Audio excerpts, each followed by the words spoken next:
Hey y'all, my name is Sydney and today I will be talking about the Big Bang Theory. All started with a Big Bang. The Big Bang Theory began airing in 2007 and over 8 seasons has become one of the most popular TV shows in the world. Focusing on nerd culture, Big Bang takes a new focus on group dynamic comedies previously explored in TV shows like Friends and How I Met Your Mother. But instead of discussing the past of the show, I want to analyze it. The good and the bad. More specifically, I'm going to analyze it for sexism and lookism. For those of you who don't know what they are or maybe forgot, sexism is prejudice based on the sex of a person, so like basically if they're male or female, and lookism is prejudice based on physical appearance. Okay, so now that we have covered what I will be analyzing, we will begin with sexism. Alright, so in case you haven't already noticed, I'm a woman. Yes, it's true. So sexism is something I know about. In the Big Bang Theory, there are two main types of sexism. There's sexual objectification, and there's a thing called the Smurfette principle. So sexual objectification is basically taking the humanity out of a person and turning them into an object. So in the show, it is mainly seen through anything Howard says before he meets Bernadette. Now for those of you who have seen the show, you know what I'm talking about. But for those of you who haven't, I'm going to explain, so don't worry. So here's just one example of a sexist comment that Howard has made over the years. Hey, how's it going? Cut the crap. You set this up, didn't you? Yes. She's a hooker, isn't she? A prostitute, yes.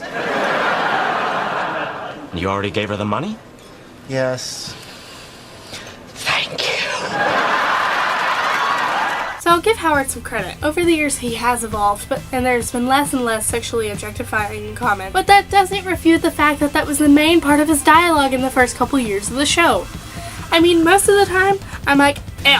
So by using the sexual dialogue through Howard's character, it's making women seem like objects for men's pleasure. And pretty much most of the time, it's offensive and gross. Okay, so next it's the Smurfette principle, which is when a single female is in a group of men, and basically they're a token minority because they're there just because they're female. That's all they contribute to the group. Penny in the first 3 seasons is a Smurfette, because she is the only woman in a group of boys, and she's basically a girl next door, kind of beautiful woman, and she is there to contrast with the nerdy boys. That is her job. And this really has an effect on the show because she doesn't live up to her full potential that she could have in the show.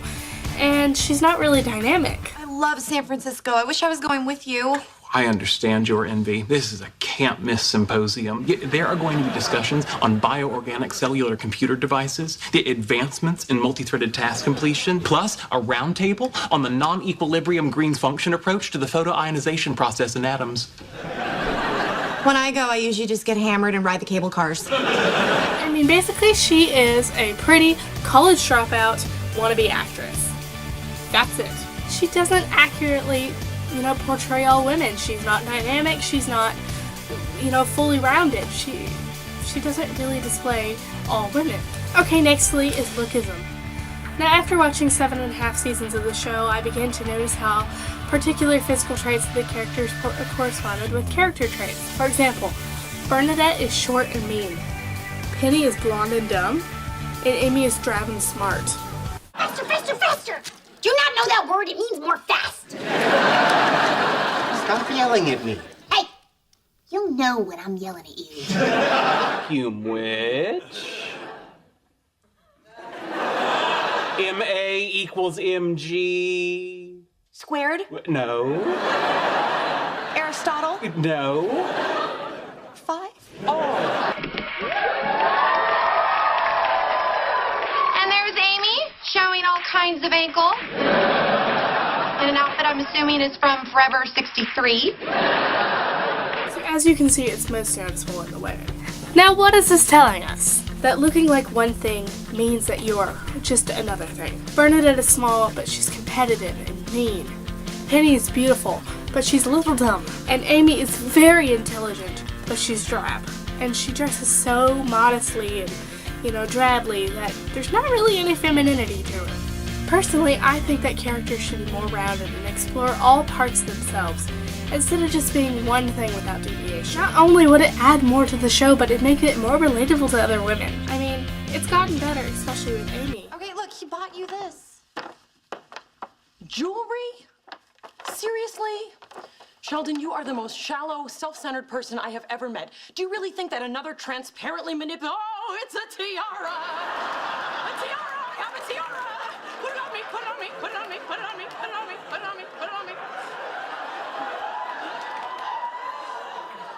You look beautiful. Of course I do! I'm a princess and this is my tiara!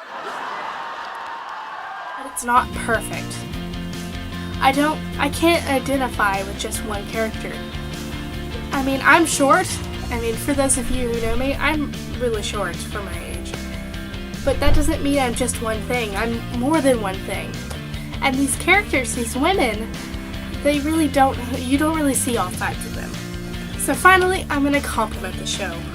Yes, I've given Big Bang a lot of flack for the way it portrays women as characters, but they really do have their moments where they don't take any crap. The women are independent and confident, and the men are confident in their nerdiness. Nerd to nerd, I'm like, represent! The characters evolve with the show, and it is so refreshing to see how the show is starting to change some of the sexism and lookism that I mentioned earlier. I mean, the show addresses the good and the bad of life, and it also addresses challenges that pretty much everyone faces sometime in their life. May I say something? Not right now, Sheldon. But I think it would be comforting. Buddy, no, it's okay. What? When I lost my own father, I didn't have any friends to help me through it. You do.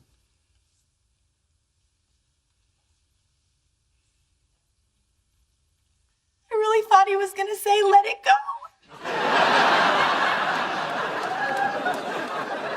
It's not a perfect show, but it definitely brings something to television that hasn't been there before. And as someone who likes watching TV, this show definitely makes me laugh and smile and, I mean, kind of uncontrollably giggle in the corner of my room. Most of the time it's like, no!